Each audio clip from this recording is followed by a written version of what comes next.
I'm Dale, and this is the Biblical Linguist.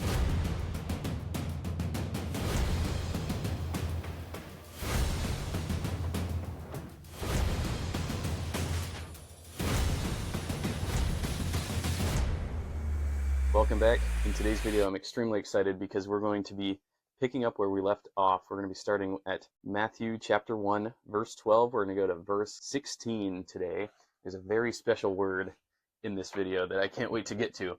But unfortunately, we have to go through some more of the boring egenese constructions. This guy begat that guy, begat that guy. But again, this is very important because this demonstrates the lineage, the genealogy chain that was foretold in Jewish tradition before the coming of Jesus. So this part might not seem at all relevant, but think about your own genealogy.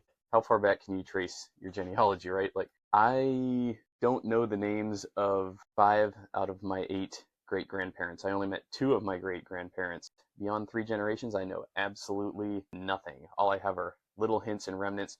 The fact that we can trace through 17 generations in the ancient world is absolutely miraculous. So let's get started with verse 12. Meta the tin metoikesian Babylonos. If you remember from the last verse, we were talking about the Babylonian Exodus. So here what we have is meta the. So meta means after, the means then, after, then, or how I would translate it is so after. Tin metoikesian Babylonos. Tin the metoikesian, the Exodus.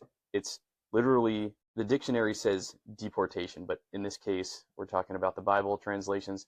I'm going to call it Exodus, Babylonos, of Babylon. After the Exodus from Babylon. Meta the tin metoikesian Babylonos. Meta the after tin metoikesian, the Exodus, Babylonos, Babylon. So after the Exodus of Babylon, now we come back to this name again. Jechonias egeneseton Salathiel. Jechonias, Jeconia, egeneseton, begat, or sired. I guess you can maybe say sired. Salathiel. Egeneseton Salathiel. So Salathiel, the egenese Zorobabel. So Salathiel then begat Zorobabel. Zorobabel the egeneseton Abiud. So Zerubbabel begat Abiud. Abiud the egeneseton Eliachaim. Abiud then begat Eliakim. Eliakim the egeneseton Azor. Eliakim then begat Azor. Azor the egeneseton Saduk. So Azor then begat Zadok. Zadok the egeneseton Achaim. Very Hebrew sounding name, Achaim. So Zadok then begat Achaim. And again, with these constructions, Zadok means Zadok. Zadok, the means then in this case. Egenese begat, ton, the, Achaim, Akim. In Greek, they love to put the word the in front of names. This is just what they do. Don't question it. They don't always, like in the case of, in this sentence, they don't say the Zadok then begat the Achim. They just say Saduk then begat the Achim. So for some reason, in the accusative case, Akim being the accusative, Akim being the one receiving the birthing, he gets the in front of his name. But the guy doing it in the nominative case doesn't get the. Why? I don't know. So Akim the egeneseton Eliud. Akim then begat Eliud. Eliud the egeneseton Eleazar. So Eliud then begat Eleazar. Eleazar the egeneseton Mathan. So Eleazar then begat Mathan. It's a variation of Matthew, I guess. In this version of the Scrivener text, I'm noticing that Evangelion to kata Mathion. Normally, I would want to pronounce that Mathion, but for some reason in this version they spell it with a T then the TH. So they put the T and then the theta after that. In the Codex Vaticanus that I just got in yesterday, I noticed that they actually spell Mathion with the double theta. So they don't have the T theta, they have the theta theta. It's very perplexing. I don't know why, but when you look at the English spelling of Matthew, it's Matthew. So it's pronounced Matthew. We don't say Matthew. So, but for some reason in this rendition of the Greek, Mathan is how it's spelled.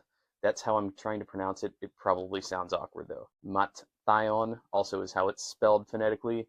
Probably sounds weird. If I were to pronounce it instinctively I would say mathan and mathion, but I assume that because there's a T and then a theta, that you'd be expected to sort of run them together, truncate them together. So mathan, mathion. It's a question I have. Maybe somebody in the comment section can illuminate me. Mathan the egeneseton Jacob. So Mathan then begat Jacob, Jacob, again with the Greeks not liking to start a word with a J, a hard J. All throughout the linguistic continuum, all throughout the Greek world, and throughout the Romance world, we see a lot of interchangeability between the letter I or Y, anything that would make a Y sound, and a J sound, as in a J. So in English, we're very comfortable saying Jacob, but a Spanish speaker or a Greek speaker don't like that. They don't like starting a word out with a J sound, and so they're going to put an I or a Y there. Regardless of the letter, they're going to tend towards a Y sort of pronunciation. So Jacob is Jacob. Jacob the egeneseton Joseph. Once again, another prime example.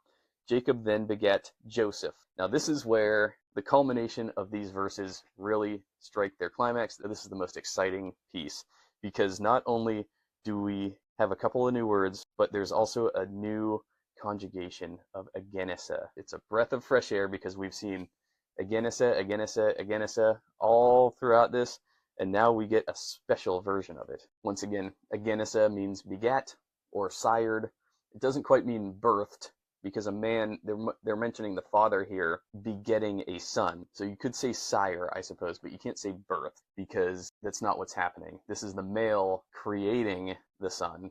And so beget is the most accurate translation, but conceptually we could think of it as birth, because Genesis means creation, initiation, birthing, born, nativity. It means Genesis. There's a reason why the first chapter in the Bible is Genesis, the beginning. Not just the beginning, though, the beginning of something, creation. Agenesa ties into our word of genealogy, genealogical, genes, as in your DNA. I mentioned in the last video, Eugene, the EU construction means good.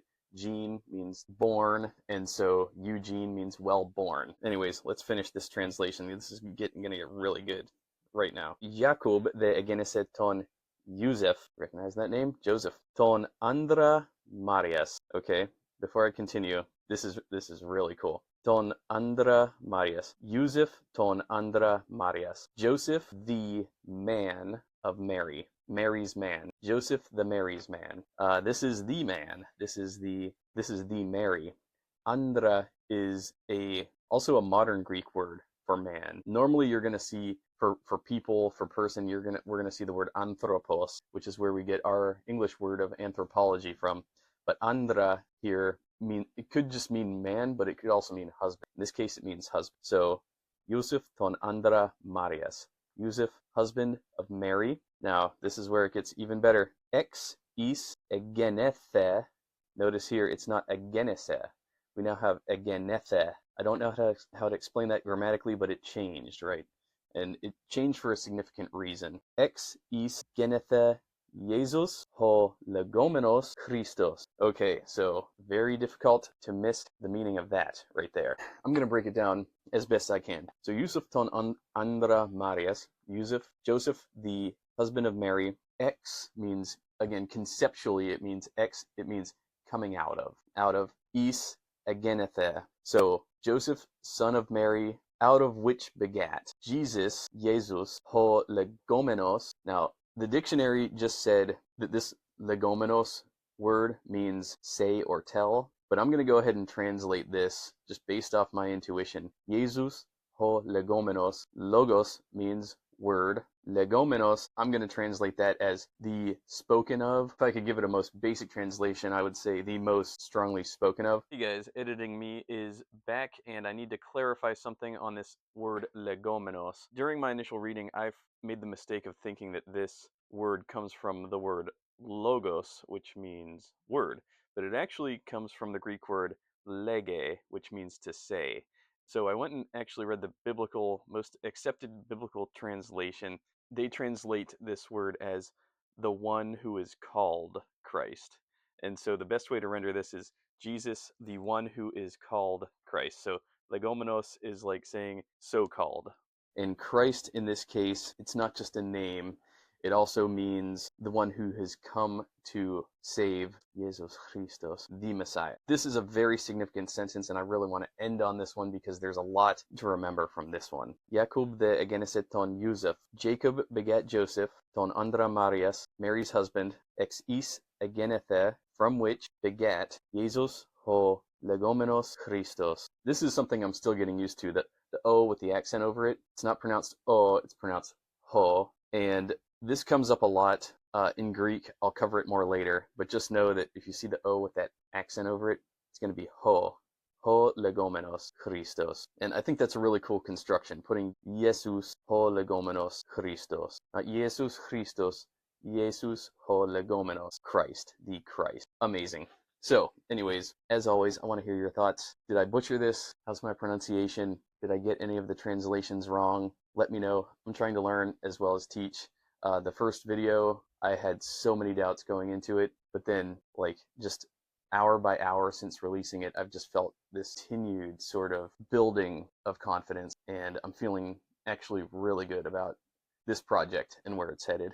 In all due humility, I plan to continue all 4 Gospels. I want to finish out the whole New Testament in Koine Greek. Nothing's set in stone yet. I actually had the epiphany today that I think perhaps before moving on to the Old Testament, after the New Testament, I might not move immediately to the Old Testament. I might redo the New Testament in Latin. That's kind of where I feel I'm being led to go. Hebrew might be in a few years. So anyways, if you're in it for the long haul, which I hope you are, join me.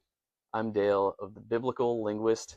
I hope you will also become a biblical linguist. I hope you got something out of this video today, and I pray that God blesses you with new knowledge and new words today.